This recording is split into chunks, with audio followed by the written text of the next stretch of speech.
The Yellow Chair Classroom welcomes you with another enthralling classic. You should feel that you have fallen in love with these classics. This classic also carries two parts. Catch hold of this dainty fairy English.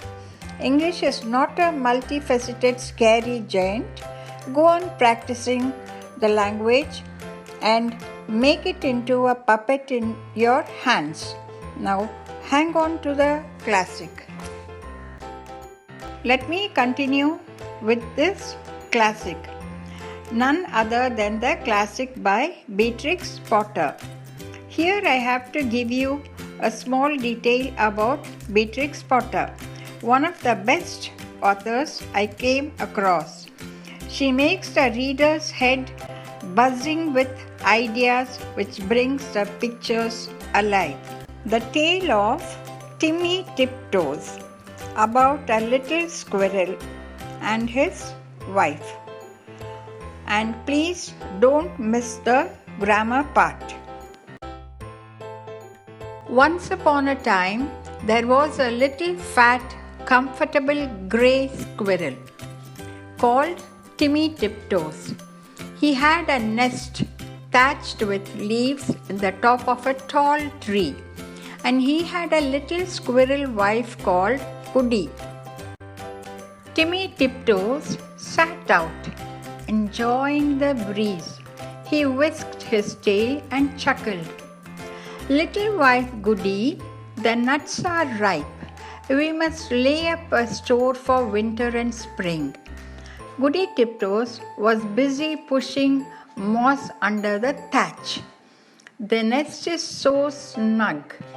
We shall be sound asleep all winter. Then we shall wake up all the thinner when there is nothing to eat in the springtime, replied prudent Timothy. When Timmy and Goody Tiptoes came to the nut thicket, they found other squirrels were there already. Timmy took off his jacket and hung it on a twig. They worked away quietly by themselves.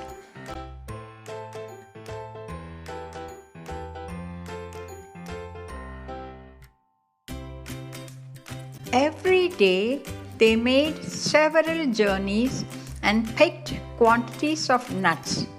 They carried them away in bags and stored them in several hollow stumps near the tree where they had built their nest.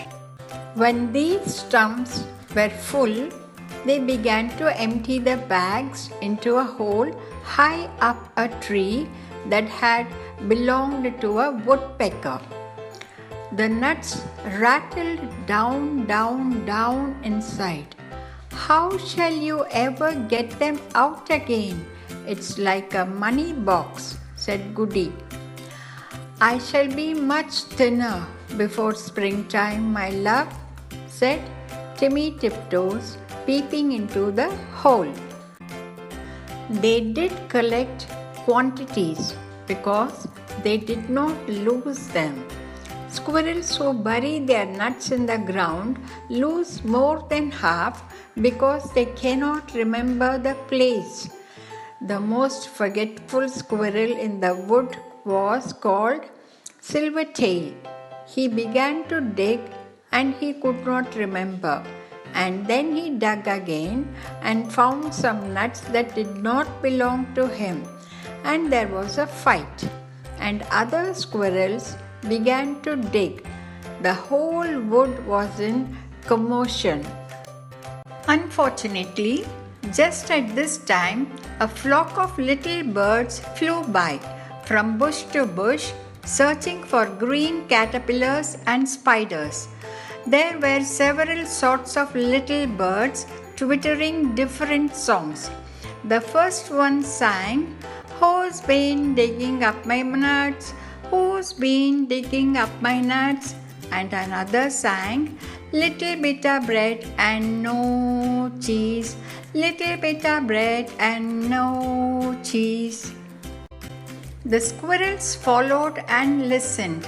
The first little bird flew into the bush where Timmy and Goody Tiptoes were quietly tying up their bags, and it sang, "Who's been digging up my nuts? Who's been digging up my nuts?"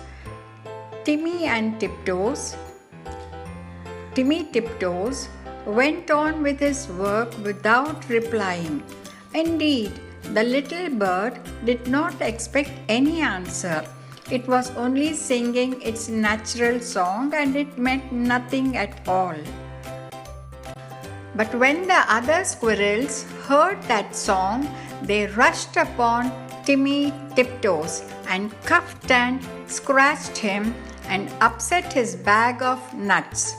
The innocent little bird, which had caused all the mischief, flew away in a fright. Timmy rolled over and over and then turned tail and fled towards his nest, followed by a crowd of squirrels shouting, "Who's been digging up my nuts?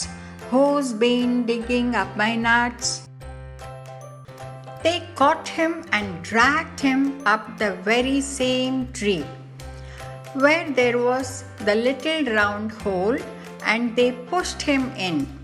The hole was much too small for Timmy Tiptoes' figure. They squeezed him dreadfully.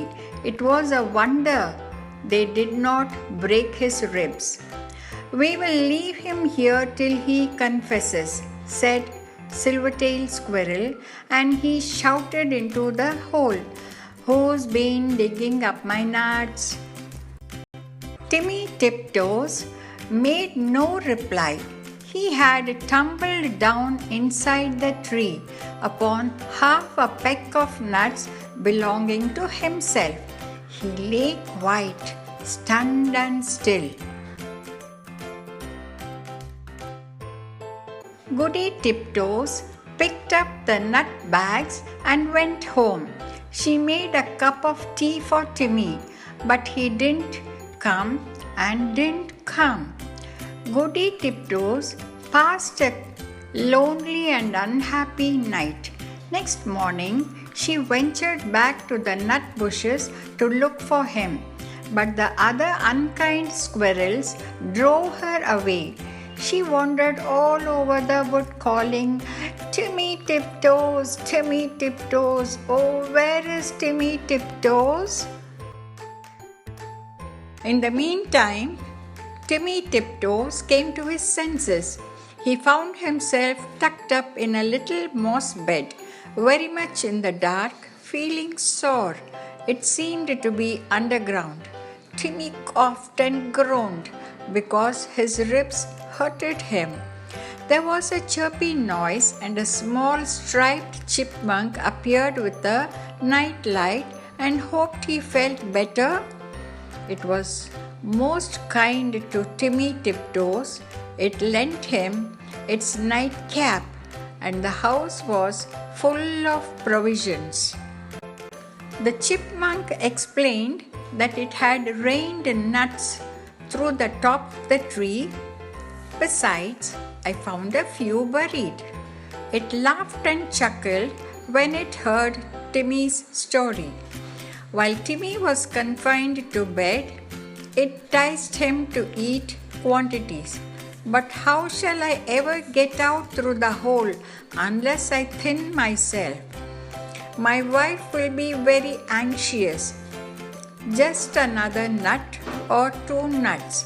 Let me crack them for you," said the chipmunk. Timmy Tiptoes grew fatter and fatter. Now Goody Tiptoes had set to work again by herself. She did not put any more nuts into the woodpecker's hole because she had always doubted how they could be got out again. She hid them under a tree root. They rattled down, down, down. Once, when Goody emptied an extra big bag full, there was a decided squeak, and next time Goody brought another bag full. A little striped chipmunk scrambled out in a hurry. She led the way to the woodpecker's tree, and they listened at the hole. Down below, there was a noise of nutcrackers, and a fat squirrel voice and a thin squirrel voice were singing together. My little old man and I fell out. How shall we bring this matter about? Bring it about as well as you can, and get you gone, you little old man. You could squeeze in through that little round hole, said Goody Tiptoes. Yes, I could, said the chipmunk, but my husband, Chicky Hacky, bites. Down below there was a noise of cracking nuts and nibbling. And then the fat squirrel voice and the thin squirrel voice sang. For the diddle-dum-day, day diddle-dum-day, day diddle-diddle-dum-day. Then Goody peeped in at the hole and called down, Timmy Tiptoes, oh fee, Timmy Tiptoes. And Timmy replied, Is that you, Goody Tiptoes? Why, certainly. He came up and kissed Goody through the hole, but he was so fat that he could not get out. Chippy Hacky was not too fat, but he did not want to come. He stayed down below and chuckled. And so it went on for a fortnight, till a big wind blew off the top of the tree and opened up the hole and let in the rain. Then Timmy Tiptoes came out and went home with an umbrella.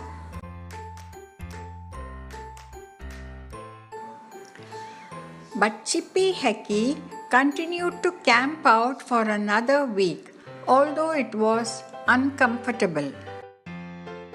At last, a large bear came walking through the wood. Perhaps he also was looking for nuts. He seemed to be sniffing around.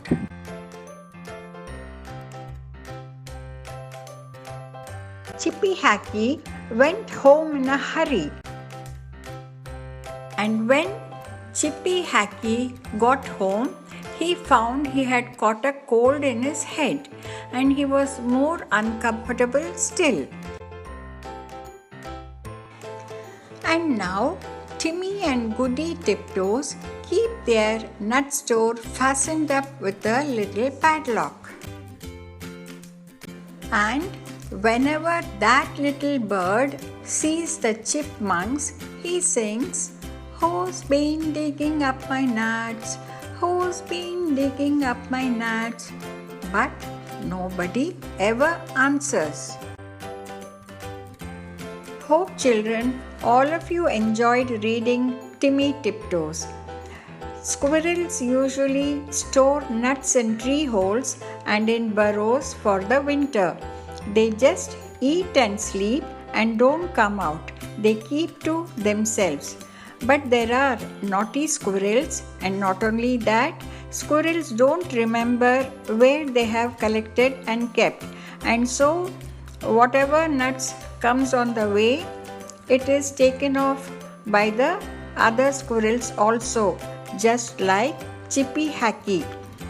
And don't miss the next part, which will be the grammar part. Thank you for watching the video. See you in a short time.